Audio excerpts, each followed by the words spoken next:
I found out that my partner's cancer was not real and he was just using his emergencies to sleep with other women, so I ruined his life. My partner told me when we first got together that he has cancer, and if his operation doesn't go well, it could be terminal. He said his treatments have also made him infertile, so imagine our shock and joy when we found out I was expecting at the start of 2024. We now have a beautiful 5-month-old daughter who is perfectly healthy and thriving, and he is in remission. My pregnancy was difficult and lonely because of all the intense treatments he went through while waiting for his operation. I did a lot on my own, knowing he desperately needed this to have the best chance possible of shrinking his tumor before having it removed so we could have a long, happy life together as a family. He is currently living with his mom while he is in recovery, so it takes the pressure off me caring for both him and our baby until he is well enough to move into our new home with us. He still comes to our house, and we go to his mom all the time so our baby isn't missing him on Wednesdays. He has his daddy-daughter days where it is just the two of them to make sure they are bonding well, and he has the practice until he is well enough to care for her at home full-time. Last week, we had an attempted break-in at the house.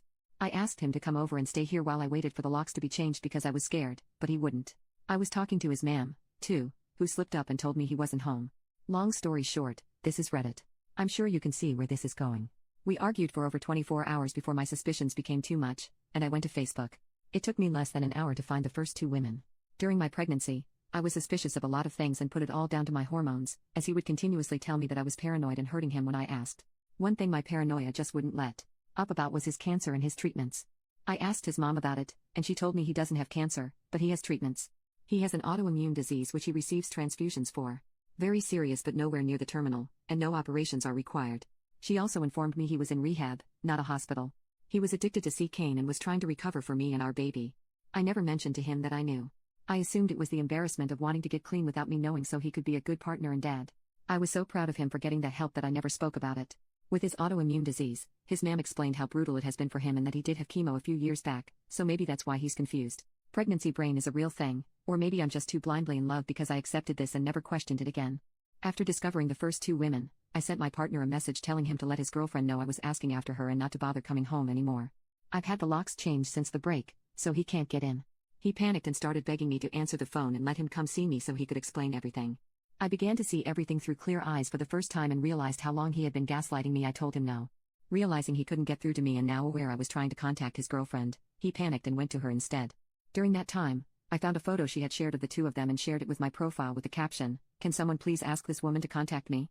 She instantly blocked me, but her sister contacted me instead. The family had never trusted him and knew something was wrong. This affair is severe enough to have met the family. She says he has told her not to speak to me as I'm a deranged stalker he slept with once years ago and have been hunting him down. Trying to convince people my baby is his. I sent her a photo of the birth certificate and us in the hospital together to show her sister before he could lie to her anymore. During this time, I also messaged another woman who was furious at what he had done and was helping me with all the information she knew. She tells me he broke her heart by cheating on her without even knowing he was cheating on me, too.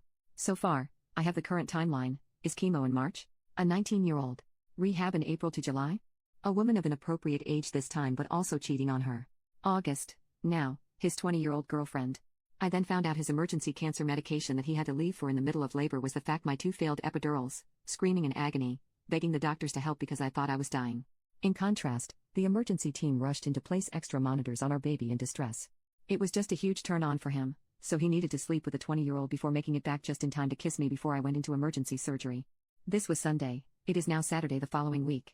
I made a post on Facebook calling out my partner for his actions, with photographs, medical notes, and evidence, and asking people to leave me alone on Tuesday after 48 hours of no sleep, multiple calls to the crisis team, and a barrage of harassment from his friends and family who want to sue me for character defamation.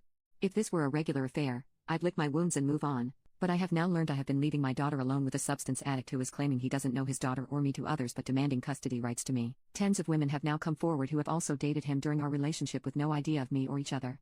This is upsetting, but what upsets me the most is that I notice a very worrying pattern. He has told every single one of these women that he has cancer and can't get them pregnant. I said my labor and delivery was difficult. I was induced due to an infection I had. My GP had told me I had an STI, and although I understood and took the treatment and was induced, my madly in love pregnancy brain never accepted it as an STI until I went back this week and checked my hospital discharge notes, and it was there in big, bold letters. Sensitive, partner STI. He has been telling women that he has cancer and can't get them pregnant, so they don't need protection, which led to an STI that almost killed his daughter and me in labor, and he wasn't even there to be with us because he was sleeping with a young girl who also believes he has cancer. I decided to let everyone know that he does not have cancer by using a screenshot of his mom's messages. All the women he has slept with to make sure they take pregnancy and STI tests, all his friends who he has been guilting for years over his condition, and also social services and the police for intimate endangerment. Me and my daughter now have safeguarding in place for us from a local organization for women leaving abusive relationships, so I feel very safe to reveal the truth about him and make sure all of his partners are safe and informed, seeing as he couldn't uphold his legal obligation of declaring an STI. I guess his postpartum girlfriend will do it for him. I have also had contact with many of his old friends, band members, and ex-partners, who have all given me testimonies to use for the police and as a backup if his mother does try to sue me. This man has been lying and manipulating women for over 9 years. So far everyone is now aware of his lies, and I am waiting for my in-person meeting with the police. I can't imagine any updates from here as it will only be a legal battle that probably can't be shared, but if anything else of interest comes up, I will write about it. Oh, also, my partner is a primary school teacher.